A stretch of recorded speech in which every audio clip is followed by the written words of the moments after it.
life, taking care of my grandparents. Like they both went out really sick, Yeah. very successful, very wealthy.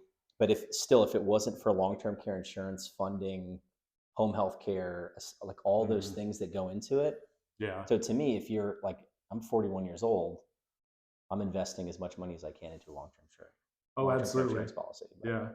Yeah. My wife and I do the same thing. And actually, my company provides our clients with a receipt that they can give to their they long-term can care they can insurance to submit it. actually be Yeah. reimbursed for, because they'll pay for the assessment and they'll pay for the modifications in the home too. So, And a lot of people don't know. yeah. And when I was in home health, and we'd ask, "Do you have a long-term care insurance policy?" Yeah. Adult children or even the spouse would be like, "I don't even know what that is." Yeah. Yeah. Or it's Yeah, dusty because it got correct, purchased 40 years ago. correct. So that thing's running, right? Yeah, whenever. Timer's running. Okay. So how does 212 benefits help seniors?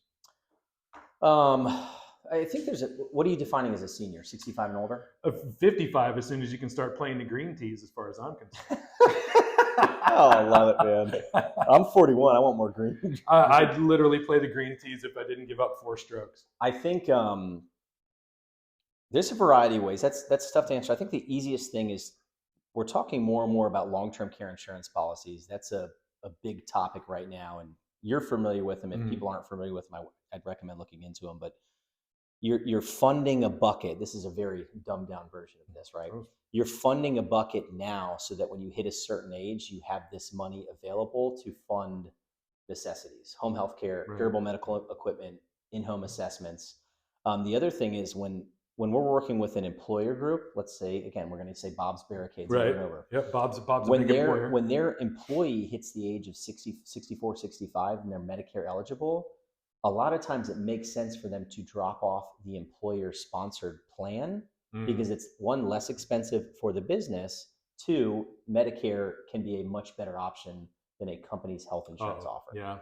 And again, that's not always the case. A lot of people are like, I want to stay on the company's plans, but it's really being available for if there are Medicare questions. Right. We have a department that does that. I'm not going to. I am not a Medicare expert. Yeah. Um, and then the other thing, I think a big one is the adult children age, right? Hmm. I think we directly and indirectly work significantly with seniors, right? Okay. So navigating healthcare, making wise decisions when you're, who's in network versus who's out of network. It's the educational component that I think helps seniors directly.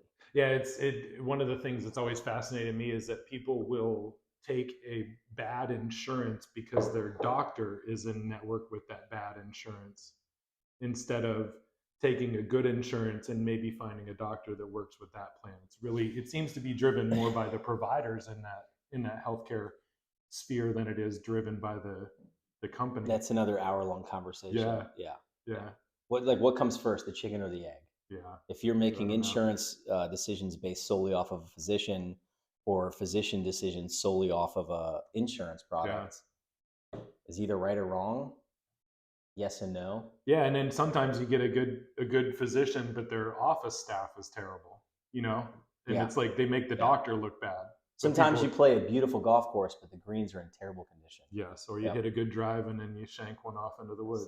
You know the worst part about hitting a good drive? But You have to hit a second you shot. have to, yeah, I'm better off just dropping my club and walking off the course after I hit a I get 270 off yard drive. topic a lot. I'm sorry. No, you're fine. So in the long run, because you do help seniors, but you also talked about like the sandwich generation, Yep. like we are, right? I got a 24-year-old kid and 70-something-year-old parents. So I'm that sandwich generation. Who is your ideal client with 212 benefits? So 212 specifically, it's very simple for us. If you have 250 employees or less Mm-hmm. and have any questions about employee benefits, like we think we do a good job. We work with over 250 employees, but our sweet spot where we like the majority of our 415 clients in Florida are 100 employees and less. Right. What percentage of businesses fall within that 250 employees or less? 250 and less? Yeah. You want to hear some crazy stats? Yeah. 98% of all businesses in the state of Florida have less than 100 employees. Wow. Yeah. 98% of all companies in the state of Florida have less than 100 employees. And then my understanding is that if you have 2 or more employees, you have to provide workers' comp insurance. So yes, most businesses fall between the 2 and the 99. Correct. If right? you have a sole proprietorship, again, I think as much as I will talk negatively about some insurance, I think it's a necessity. The CYA Yeah. factor to it. Yeah. Yeah. So Yeah. then the other criteria for us, it has to be privately owned business, right? So publicly traded companies we're not dealing with.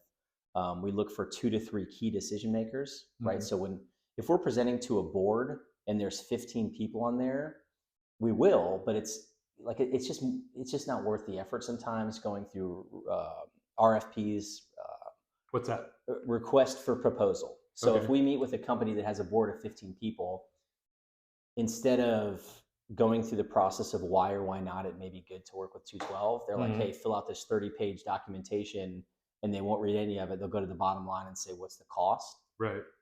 Or they have someone that's a broker on their board and say, we're just going to work with this company. Right. So privately owned, 2 to 3 key decision makers. That doesn't mean we won't do the other stuff, but they have to fit with us. And then the other thing is, like, your employees have to be your most important asset. You ever walk into a doctor's office and you're like, they treat their employees like crap. Oh yeah. Everybody's miserable Yeah. there. Like we're probably, there's a lot of times we'll meet with a company and leave like, hey, I don't think that's really a good fit for who we are. Yeah. Yeah.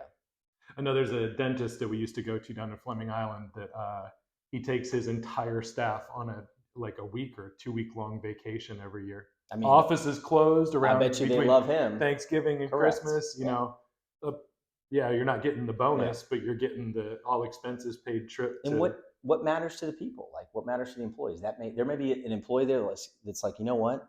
Instead of those 2 weeks off and a trip there, Mhm. I would rather you bump my pay by X amount of dollars per year. Exactly. And that's part of the dialogue we have is understanding a business, the complexities, what's important, not just the ownership. We know the bottom line's important. The Yeah. benefits are important. Every company wants the same thing. The Right. best insurance for the lowest cost. We know that. Right. But all these other things factor into that decision making. Yeah. Yeah. I've always thought about that because like I'm not from here. So, you know, if I had 2 weeks off, I wouldn't want to spend a week on a cruise out in the Bahamas if that meant that I didn't have time to go and visit family or whatever. Golf. You know, in golf. Well, I golf without visiting family and everything like that. So, all right, we're going to cut it here.